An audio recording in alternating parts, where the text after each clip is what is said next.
र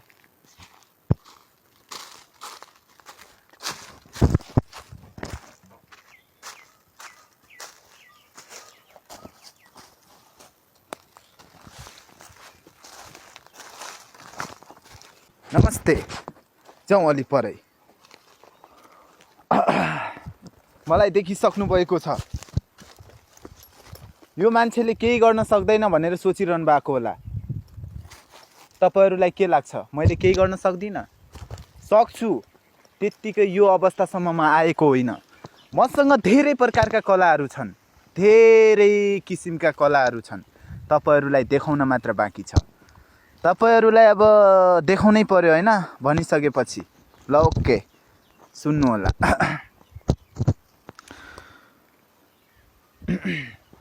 मागेर पाउने भएमा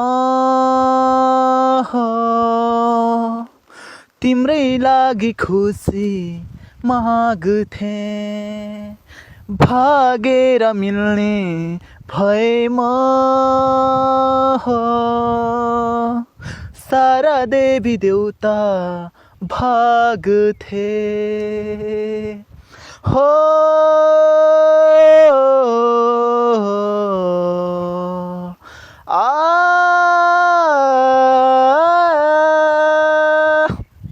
म कलाकार जमानामा बनिसक्थेँ होला तर मलाई इच्छा थियो तर काठमाडौँमा टेकेको छैन जब म काठमाडौँमा टेक्छु नि गाइज तपाईहरु आफै थाहा पाउनुहुन्छ म कति खतरनाक गरिदिन्छु भनेर काठमाडौँको एउटा कुना हैन 4 कुना हल्लाउँछु त्यस्तो छ मसँग क्षमता अब धेरै गफ पनि के पिट्नु हैन फेरि तपाईहरुलाई कमेडी जस्तो लाग्ला तर म कमेडी बोल्दिन सिरियसली बोल्छु फेरि एउटा मिठो भाका सुन्नुस्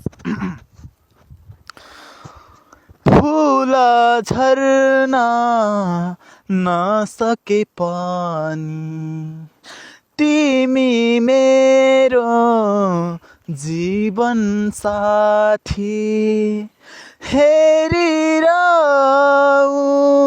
फेरिरहूँ तिमीलाई सधैँभरि अहिलेको जमाना उल्टो छ पुरै उल्टो छ तपाईहरुलाई मैले फेरि अर्को भाका सुन्नुस् भने मैले फेरि त्यही भाकामा गाएँ जुन विराज भट्टको हैन यो मागेर पाउने किनकि मान्छेले सुल्टो सुन्न बिर्स्यो सुल्टो सुन्न छोड्दियो अब पुरै उल्टो तरिकामा चल्ने हो के यो दुनिया यति स्वार्थी भइसक्यो र अब अर्को गीत है त नमुछे आमा दहीमा टीका नझरे जमरा दैवले पर्दा उठायो आमा आउँदिन फर्केर नमुछे आमा दहीमा टीका नझरे जमरा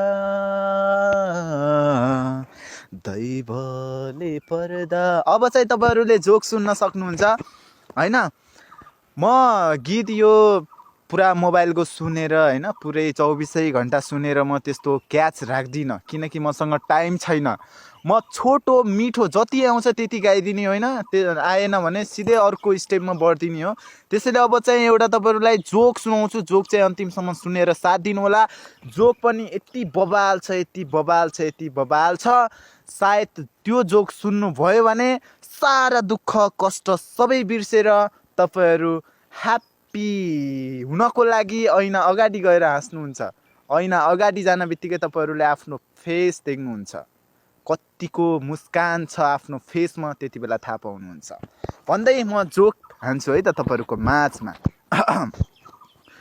एकजना मान्छे एउटा खुला चौरमा उभिरहेको रहेछ उभिन त उभिरहेको थियो तर त्यो व्यक्तिले यसरी आकाशतिर हेरिरहेको थियो आकाशतिर हेर्यो त्यसपछि अर्को व्यक्ति आयो अर्को व्यक्ति आयो अर्को व्यक्ति आयो सुरुमा दोस्रो चोटि आउने व्यक्ति पहिलो चोटि आउने व्यक्ति जुन आकाशतिर हेरिरहेको थियो दोस्रो चोटि आउने व्यक्ति यो मान्छेले किन आकाशमा हेरिरहेछ यार पक्कै पनि केही देखिरह होला, म पनि गएर हेर्छु के देख्यो, मैले पनि त थाहा पाउनु पर्यो भनेर त्यो व्यक्ति पनि गयो। टक्क त्यो जुन सुरुमा आकाशतिर हेरिरहेको व्यक्तिको पछाडि आएर त्यसले हेर्न थाल्यो आकाशतिर हेर्न थाल्यो। फेरि अर्को व्यक्ति आयो, यी दुईटाले किन आकाशतिर हेरिरहेछन्, आकाशमा के छ र त्यस्तो अचानक भनेर फेरि अर्को आयो होइन। आकाशतिर हेऱ्यो त्यसले पनि, केही देख्दैन होइन। फेरि अर्को आउँछ, फेरि आकाशतिर हेर्छ, फेरि यति धेरै मान्छेको भिड छ। लास्टमा एउटा मान्छे आयो, धेरै आइकन आकाशतिर हेर्न लागेर मान्छेको पुरा भिडै भइगयो क्या त्यहाँ। अनि त्यसपछि फेरि लास्टमा एउटा व्यक्ति आउँछ, यति धेरै मान्छेले किन आकाशतिर हेरिरह होलान्, आकाशमा हेर्छु पुरै खुल्ला देख्छु, अनि के जान्न खोजिरहेछन्, म पनि जान्छु भनेर होइन। त्यो व्यक्ति गयो। त्यो व्यक्ति गएपछि लाइन लागेका हुन्छ नि त आकाशतिर पुरैले हेरेर, अनि अर्को व्यक्तिलाई कोट्याउँछ। लास्टमा आएको व्यक्तिले लास्टैको व्यक्तिलाई कोट्याउँछ, ओए तिमीहरूले आकाशमा के हेरेको, म त केही पनि देख्दिनँ यार भन्छ होइन। पछि फेरि अर्को व्यक्तिलाई सोध्छ, त्यही सुनिरहेको व्यक्तिले अर्को व्यक्तिलाई सोध्छ आकाशमा के। अनि त्यो सुरुमा जुन व्यक्ति खुला ग्राउन्डमा आकाशतिर हेरिरहेको थियो पहिलो व्यक्तिलाई चाहिँ दोस्रो व्यक्ति लाइन लागेको व्यक्तिले सोध्छ, ओए तैँले के देखिरहेको यार आकाशमा, मैले त अघिदेखि 1 घन्टा भइसक्यो यार, यत्रो मान्छेहरू आइसके केही देख्दैनन् त आकाशमा भन्छ। त्यसपछि ठुक्क तिमीहरू, अनि तिमीहरू के साह्रो मलाई हेपेको, मेरो टाउको नै यस्तै हो, मेरो टाउको नै माथि मुखो छ, अनि तिमीहरू त्यत्तिकै टाइम फोकट्टे बेकार गर्छन् यस्तरी क्या, तिमीहरू त्यत्तिकै टाइम फोकट्टे बेकार गर्छौ यार, यस्तो मेरो टाउको नै यस्तै हो, पहिला बचपनमा रुखदेखि खसेको अहिलेसम्म यस्तै छु, कहाँ आकाशतिर हेरिरह त, मैले त आकाशतिर मुन्टो भइरहेछ तर आँखा उँधो छ भनेर त्यसरी चाहिँ भन्यो होइन। त्यसैले गाइज हाम्रो यो एउटा सन्देश पनि दिन खोजिरहेको छ यो जोकले होइन। के सन्देश दिन खोजिरहेको छ भने, अर्को व्यक्ति घोडा चढ्यो भने आफू मुढा चढ्न खोज्ने क्या, अरूले जे गर्न खोज्यो त्यो गर्न खोजिरहेको हुन्छ क्या मान्छेले, तर त्यो पछि तपाईँहरू नजानुहोस्, किनकि तपाईँ गलत समयमा जन्मिनु भएको हो, त्यो गलत समयमा जन्मिया हो। त्यसैले त्यो जस्तो तपाईँ कदापि हुन सक्नुहुन्छ, तर आफ्नो परिस्थिति अनुसार होइन, आफ्नो गन्तव्य आफ्नो सपना तपाईँको त्यही नै हो भने त तपाईँ त्यहाँसम्म पुग्न सक्नुहुन्छ, तर त्योसँग तपाईँ कम्पेयर नगर्नुहोस्, किनकि त्यहाँसम्मको लेभल तपाईँको बन्न टाइम लाग्छ, मेहनत लाग्छ, कि मेहनत गर्नु नत्र ऊ जस्तो सधैँ तपाईँ हुन सक्नुहुन्न भन्ने मलाई जहाँसम्म लाग्छ। र त्यसै गरी अर्को जोक पनि तपाईँहरूको माझमा सुनाउँछु होइन, सुन्नु होला। अब खासै लामो त बनाउँदिनँ किनकि तपाईँहरूलाई मन नपर्न सक्छ, खतरा छ सुन्नु। एकजना गाउँ हुन्न होइन, एउटा गाउँमा एउटा व्यक्ति चाहिँ यस्तो खुलेआम हिँडिरहेछ, खतरा पुरा स्टाइल होइन, आफ्नो पर्फर्मेन्स आफ्नो पुरा ब्याकग्राउन्डको साथमा हिँडिरहेछ, मै हुँ भनेर। अनि त्यसपछि त्यो गाउँले बासीहरू त्यहाँ धेरै थियो अरे काम गर्न लागेको। अनि त्यो व्यक्तिले भन्यो, हो सुन गाउँले बासीहरू, म भगवान प्रभु म भगवान रामको भक्त हुँ, तिमीहरूलाई के लाग्छ, विश्वास लाग्दैन? म श्री राम भगवान रामको भक्त हुँ भन्छ होइन। अनि यो भगवान रामको कसरी भक्त भयो, यसको कुरा विश्वास गर्नुहुन्न, यो त पागल जस्तै हो भन्यो होइन अर्को मान्छेले। अनि त्यसपछि सब गाउँलेहरूले त्यसलाई विश्वास मान्न छोड्दे, श्री राम प्रभुको भक्त हो भनेर त्यसले गफ मात्र हाने जस्तै भयो कि होइन गाउँमा। त्यसपछि त्यसलाई लाग्यो जुन भगवान रामको भक्त हुँ भन्नेवालाले, ओहो यिनीहरूलाई कसरी विश्वास दिलाउने होला, म हो भगवान श्री रामको भक्त नै हुँ, हनुमान हो भनेर होइन। अब हनुमान हुँ मैले त यिनीहरूलाई प्रुफ गरेर देखाउनै पर्यो भनेर होइन। ओ गाउँलेवासी यता हेर भन्छ। अनि त्यसपछि पुरा कपडा खोल्छ, यस्तो गर्छ होइन, पुरा छाती चिरेर भित्र राम सीतालाई देखाउन खोज्छ के।